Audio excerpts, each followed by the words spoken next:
Assalamualaikum warahmatullahi wabarakatuh. Selamat pagi teman-teman. Kembali lagi dengan kami kelompok 5 pada mata kuliah pengauditan 1. Nah, kali ini kami akan membahas tentang proses audit. Sebelum itu, perkenalkan nama anggota kelompok kami. Yang pertama, Anissa Nur Hakimah. Yang kedua, Ega Aprioli Putri. Yang ketiga, Hidayatul Fikri. Nah, teman-teman, fokus pembahasan kita kali ini yaitu ada 5. Yang pertama, tujuan audit laporan keuangan. Yang kedua, tanggung jawab auditor dan manajemen. Yang ketiga, asersi manajemen. Yang keempat, tujuan audit terkait transaksi. Yang kelima, tujuan audit terkait saldo. Tujuan audit laporan keuangan. Tujuan audit laporan keuangan yaitu untuk menilai kewajaran atau kelayakan penyajian laporan keuangan yang dibuat oleh perusahaan. Adapun tujuan lain dari audit ialah untuk menyatakan pendapat tentang kewajaran laporan keuangan perusahaan yang disusun melalui prinsip dan standar akuntansi yang berlaku. Laporan keuangan juga menyajikan kondisi keuangan perusahaan sebenarnya pada tanggal pelaporan dan kinerja manajemen pada periode tersebut. Langkah-langkah untuk mengembangkan tujuan audit atas laporan keuangan. Apa saja langkah itu? Yang pertama, memahami tujuan dan tanggung jawab audit. Yang kedua, membagi laporan keuangan menjadi beberapa siklus. Dan yang ketiga, mengetahui asersi manajemen tentang laporan keuangan. Yang keempat, mengetahui tujuan audit umum baik dalam transaksi, akun, dan pengungkapan. Dan yang kelima, mengetahui tujuan audit khusus baik dalam transaksi, akun, dan pengungkapan. Tanggung jawab auditor dan manajemen. Yang pertama, kita membahas itu tentang tanggung jawab auditor. Sebelum kita tahu apa tanggung jawab auditor, kita harus mengetahui apa sih auditor tersebut. Teman-teman pasti tahu kan apa itu auditor? Ya, betul. Auditor adalah orang yang berprofesi memeriksa kewajaran laporan keuangan suatu entitas. Nah, jadi tanggung jawab auditor itu ialah untuk merencanakan dan melaksanakan audit guna untuk memperoleh kepastian yang layak tentang apakah laporan keuangan telah bebas dari salah saji yang material, apakah itu disebabkan oleh kekeliruan atau kecurangan. Apa saja tanggung jawab auditor? Yang pertama yaitu independensi auditor. Independen artinya tidak mudah dipengaruhi, netral, karena auditor melaksanakan pekerjaan untuk kepentingan umum. Auditor tidak dibenarkan memihak kepada kepentingan siapapun. Sikap mental independensi yang merupakan persyaratan wajib dalam pelaksanaan penugasan, meliputi independen dalam fakta atau in fact dan dalam penampilan atau in appearance. Yang kedua, keyakinan yang memadai. Auditor bertanggung jawab untuk merencanakan dan melaksanakan audit guna memperoleh keyakinan yang memadai bahwa laporan keuangan terbebas dari salah saji material. Laporan auditor yang berisi tentang pendapat auditor atas laporan keuangan didasarkan pada konsep pemerolehan keyakinan memadai. Suatu audit tidak memberikan jaminan atas akurasi laporan keuangan. Yang ketiga, tanggung jawab terhadap fraud dan illegal acts. Penggunaan kemahiran profesional dengan cermat dan seksama memungkinkan auditor untuk memperoleh keyakinan memadai bahwa laporan keuangan bebas dari salah saji material. Salah saji dapat terjadi sebagai akibat dari kekeliruan maupun kecurangan. Illegal Client Acts merupakan tindakan melanggar hukum atau peraturan perundang-undangan Republik Indonesia. Tanggung jawab auditor dalam mendeteksi illegal acts. Yang pertama, penentuan apakah suatu tindakan klien itu dipandang sebagai pelanggaran hukum. Biasanya hal tersebut berada di luar kompetensi profesional auditor. Yang kedua, auditor harus mendeteksi dan melaporkan salah saji akibat tindakan melanggar hukum yang berdampak langsung dan material terhadap jumlah-jumlah dalam laporan keuangan. Yang keempat, tanggung jawab terhadap going concern. Kelangsungan hidup entitas dipakai sebagai asumsi dalam pelaporan keuangan sepanjang tidak terbukti adanya informasi yang menunjukkan hal yang berlawanan. Auditor harus mengevaluasi apakah terhadap sanksian besar mengenai kemampuan entitas dalam mempertahankan kelangsungan hidupnya dalam jangka waktu yang pantas dengan cara: pertama, auditor mempertimbangkan apakah hasil prosedur yang dilaksanakan dalam perencanaan pengumpulan bukti audit.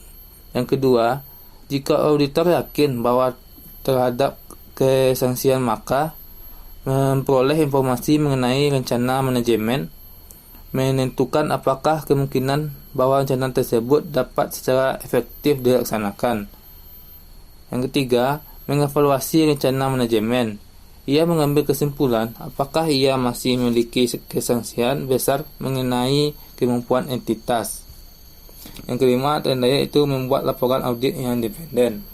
Laporan audit yang independen yaitu laporan yang tidak ada pengaruh atau dipengaruhi. Dalam memenuhi tanggung jawab, auditor harus melalui beberapa fase. Yang pertama, merencanakan dan merancang sebuah pendekatan. Yang kedua, melaksanakan pengujian dan pengendalian dan substantif transaksi. Yang ketiga, melakukan prosedur analisis dan pengujian rincian saldo. Dan yang keempat, menyelesaikan audit dan menerbitkan laporan audit. 2. Tanggung jawab manajemen. Tanggung jawab manajemen atas kewajaran penyajian atau asersi laporan keuangan berkaitan dengan privilege untuk menentukan penyajian dan pengungkapan apa yang dianggap perlu. Jika manajemen bersikeras dengan pengungkapan laporan keuangan yang menurut auditor tidak dapat diterima, auditor dapat memilih untuk menerbitkan pendapat tidak wajar atau wajar dengan pengecualian atau mengundurkan diri dari penugasan tersebut. Apa saja tanggung jawab manajemen itu? Yang pertama, menerapkan kebijakan akuntansi yang sehat. Kedua, membangun dan memelihara pengendalian intern. Yang ketiga, melaksanakan kewajiban mencatat, mengolah, meringkas, dan melaporkan transaksi yang konsisten dalam laporan keuangan. Dalam menjalankan suatu perusahaan atau entitas bisnis, terdapat dua pihak yang utama, yaitu yang pertama manajemen dan yang kedua stakeholder.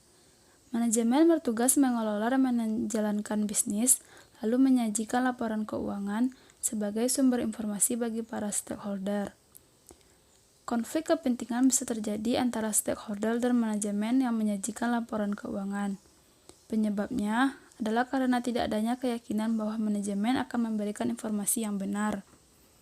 Laporan keuangan merupakan sumber informasi yang digunakan dalam pembuatan kebijakan atau keputusan yang penting.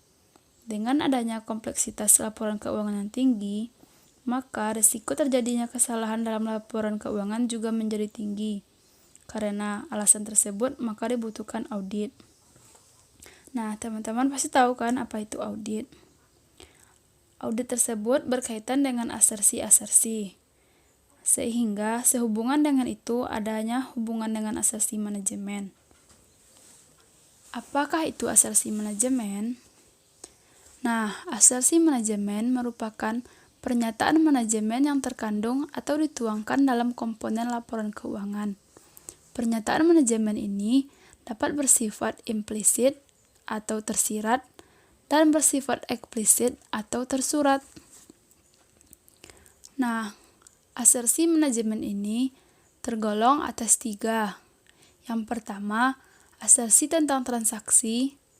Yang kedua, asersi tentang saldo akun. Yang ketiga, asersi tentang penyajian dan pengungkapan. Masing-masing asersi ini memiliki atau mempunyai indikator yang akan digunakan dalam proses audit nantinya. Nah, asersi yang pertama kita bahas yaitu asersi tentang transaksi.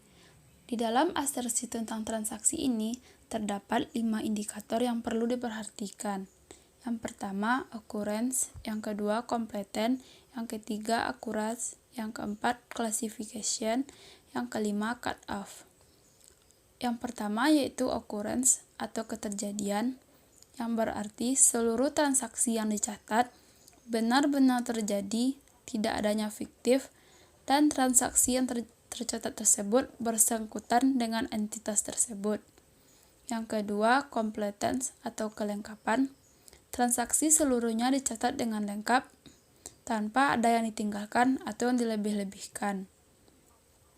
Yang ketiga, accuracy atau akurat, yaitu jumlah perhitungan transaksi dicatat dengan benar nilainya. Sedangkan yang keempat yaitu classification atau klasifikasi, yang mengartikan bahwa transaksi ini dimasukkan dalam akun yang benar. Dalam laporan keuangan, contohnya klasifikasi kewajiban memang dimasukkan dan diklasifikasikan pada bagian kewajiban, tidak dimasukkan pada bagian aktiva atau bagian modal. Sedangkan yang terakhir yaitu cut off, yang berarti bahwa transaksi yang terjadi dicatat dalam periode akuntansi yang benar. Contohnya, transaksi tersebut terjadi pada tahun 2018, maka harus dicatat pada periode tersebut, bukan pada periode selanjutnya. Selanjutnya, atau yang kedua, yaitu asersi tentang saldo akun. Nah, dalam asersi tentang saldo akun ini, yang perlu kita perhatikan yaitu ada 4 indikator. Yang pertama, existence, yang kedua, valuation and allocation, yang ketiga, completeness, yang keempat, reg and obligation.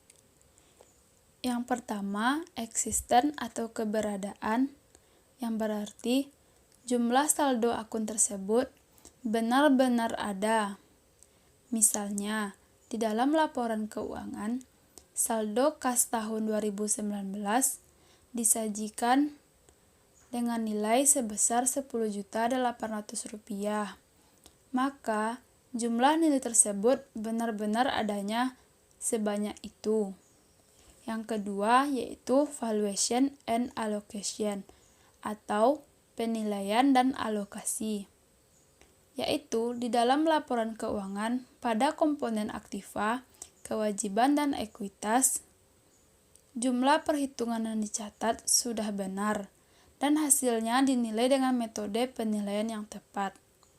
Yang ketiga, completeness atau kelengkapan, yang berarti seluruh komponen yang ada dalam laporan keuangan, yaitu aktiva, kewajiban dan ekuitas sudah dicatat dan dicatat dengan lengkap tanpa adanya pengurangan atau kelebihan. Yang terakhir, right and obligation atau hak dan kewajiban, yaitu berkaitan dengan hak dan kewajiban dalam suatu entitas. Misalnya, pada suatu entitas A disajikan dalam laporan keuangan aktiva sebesar 2 miliar. Maka, nilai aktiva tersebut benar adanya hak entitas A. Sedangkan pada komponen kewajiban terdapat kewajiban dengan total 100 juta rupiah. Maka, nilai kewajiban tersebut benar adanya kewajiban entitas A. Yang ketiga yaitu asersi tentang penyajian dan pengungkapan. Nah, di dalam asersi tentang penyajian dan pengungkapan ini ada 4 indikator yang perlu teman-teman perhatikan. Yang pertama yaitu occurrence dan reg and obligation. Yang kedua, completeness. Yang ketiga, accuracy and valuation. Yang keempat, classification and understandability. Yang pertama, occurrence dan right and obligation atau keterjadian serta hak dan kewajiban, yang berarti peristiwa yang diungkapkan telah terjadi dan merupakan hak dan kewajiban dari perusahaan yang bersangkutan. Contohnya, misalnya PT ABC mengungkapkan bahwa PT ABC telah mengakuisisi perusahaan lain, yang berarti pengungkapan transaksi tersebut telah selesai. Yang kedua yaitu completance atau kelengkapan, yang berarti bahwa semua pengungkapan yang perlu diungkapkan dalam laporan keuangan telah diungkapkan secara penuh. Yang ketiga, accuracy dan valuation atau akurat dan penilaian, yaitu informasi keuangan yang disajikan dan diungkapkan secara tepat dan dengan metode penilaian yang tepat. Metode penilaian yang digunakan itu perlu diungkapkan. Yang keempat, classification and understability. Artinya, bahwa semua saldo akun transaksi itu benar-benar telah diklasifikasikan dalam akun yang benar, dan pengungkapan laporan keuangan tersebut dapat dimengerti oleh pengguna atau user. Tujuan audit terkait transaksi.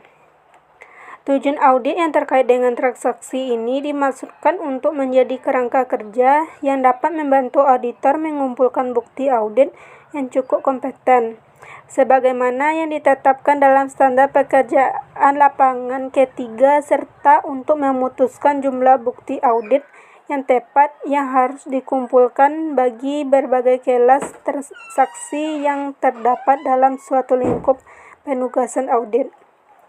Tujuan audit terkait transaksi ini terbagi dua, yaitu tujuan umum dan tujuan khusus. Tujuan umum terdiri dari yang pertama keterjadian, 2 kelengkapan, 3 penetapan waktu, 4 klasifikasi, 5 keakuratan, 6 posting dan pengiktisaran. Yang pertama keterjadian. Tujuan keterjadian ini membahas tentang apakah berbagai transaksi yang tercatat memang benar-benar telah terjadi. Yang kedua kelengkapan. Tujuan kelengkapan ini membahas tentang apakah seluruh transaksi yang harus dicatat dalam berbagai jurnal telah dicatatkan seluruhnya. Yang ketiga, penetapan waktu. Berbagai transaksi dicatat pada tanggal yang benar. Misalnya, transaksi penjualan harus dicatat pada tanggal pengiriman barang. Keempat, klasifikasi. Berbagai transaksi yang tercatat dalam jurnal-jurnal klien telah diklasifikasikan secara tepat. Contoh kesalahan klasifikasi penjualan adalah mencantumkan penjualan tunai sebagai penjualan kredit, mencatat penjualan atas aktiva tetap untuk operasional perusahaan sebagai pendapatan, serta salah mengklasifikasikan penjualan komersial sebagai penjualan residensial. Lalu yang kelima, keakuratan. Tujuan dari keakuratan ini membahas tentang akurasi informasi berbagai transaksi akuntansi. Untuk berbagai transaksi penjualan, dimungkinkan terjadi pelanggaran terhadap tujuan akurasi jika jumlah barang yang dikirimkan ternyata berbeda dengan jumlah barang yang tercantum dalam kwitansi penagihan. Pencantuman harga jual yang keliru dalam kwitansi penagihan. Terjadi kesalahan penjualan atau perkalian dalam kwitansi penagihan, atau jumlah yang keliru telah dicantumkan dalam buku jurnal penjualan. Yang keenam, posting dan pengiktisaran. Tujuan ini berkaitan dengan keakuratan dalam mentransfer informasi dari berbagai transaksi yang telah tercatat pada berbagai jurnal ke dalam buku besar pembantu serta buku besar. Tujuan khusus. Tujuan audit khusus yang berkaitan dengan transaksi untuk setiap kelas transaksi yang material dapat dikembangkan. Setidaknya, satu tujuan audit khusus yang berkaitan dengan transaksi harus disertakan pada setiap tujuan audit umum yang berkaitan dengan transaksi, kecuali auditor yakin bahwa tujuan audit umum yang berkaitan dengan transaksi tidak relevan atau tidak penting dalam situasi tersebut. Selanjutnya, tujuan audit terkait saldo. Tujuan audit terkait saldo yaitu mengikuti asersi manajemen dan memberikan kerangka kerja guna membantu auditor mengumpulkan bukti yang tepat yang mencukupi berkaitan dengan saldo akun. Tujuan audit terkait saldo memiliki tujuan umum dan tujuan khusus. Namun tujuan umum terkait saldo dengan terkait transaksi memiliki sedikit perbedaan. Tujuan umum terkait saldo akun. Yang pertama, hak dan kewajiban. Sebagai tambahan terhadap keberadaan, sebagian besar aktiva harus dimiliki dahulu sebelum aktiva tersebut dapat dicantumkan dalam laporan keuangan. Serupa dengan hal tersebut, utang pun harus merupakan kewajiban yang ditanggung oleh entitas. Hak selalu berkaitan dengan aktiva dan kewajiban dengan utang. Yang kedua, kelengkapan. Tujuan ini membahas tentang apakah semua nilai yang seharusnya tercatat pada suatu akun telah benar-benar dicantumkan dalam akun tersebut. Misalnya, kegagalan dalam mencantumkan suatu piutang dagang dari seorang pelanggan dalam akun piutang dagang pada neraca percobaan pada saat suatu piutang dagang atas nama pelanggan tersebut memang terjadi akan merupakan pelanggaran terhadap tujuan kelengkapan. Yang ketiga, keakuratan. Tujuan keakuratan ini merujuk pada nilai yang tercantum sebagai nilai yang secara aritmatika benar adanya. Suatu item persediaan dalam suatu daftar persediaan klien dapat saja salah karena jumlah unit persedia fisik telah salah dihitung, pencatatan harga per unit yang salah, atau total nilai yang tercatat telah dihitung secara tidak benar.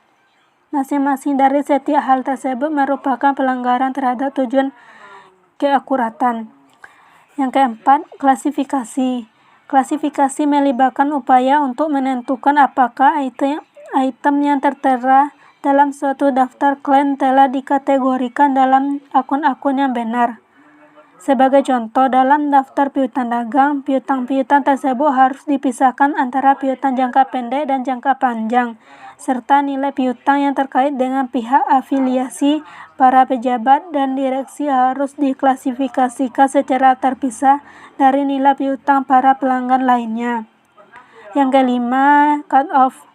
Tujuan dari uji cut-off adalah untuk menentukan apakah berbagai transaksi yang terjadi telah dicatat pada periode waktu yang tepat. Berbagai transaksi yang memiliki potensi salah saji sangat besar adalah berbagai transaksi yang dicatatkan di sekitar akhir periode akuntansi. Sangatlah tepat untuk berpikir bahwa berbagai uji cut-off adalah suatu bagian dari pengujian baik atas akun-akun neraca atau berbagai transaksi yang terkait dengannya. Tetapi untuk kenyamanannya, para auditor umumnya memilih untuk melakukan uji ini sebagai bagian dari proses audit atas akun-akun neraca. Yang keenam, hubungan yang rinci. Saldo-saldo akun dalam laporan keuangan akan didukung oleh perincian-perincian yang terdapat dalam master file serta daftar-daftar yang disediakan oleh klien. Sebagai contoh, masing-masing piutang dagang yang tertera dalam daftar piutang dagang harus sesuai dengan master file piutang dagang serta nilai totalnya harus sama dengan nilai yang tertera dalam buku besar. Yang ketujuh, nilai yang dapat direalisasikan. Tujuan ini membahas tentang apakah saldo akun telah dikurangkan untuk menghadapi penurunan harga perolehan hingga mencapai nilai bersih yang dapat direalisasikan. Contoh-contoh penerapan tujuan ini adalah pertimbangan atas kecukupan nilai cadangan atas piutang tak tertagih dan penghapusan nilai persediaan yang usang. Tujuan ini hanya diterapkan pada akun-akun aktiva dan merupakan bagian dari asersi tentang penilaian dan alokasi pula. Sekian video dari kami teman-teman, semoga bermanfaat. Terima kasih telah menonton video tayangan kami.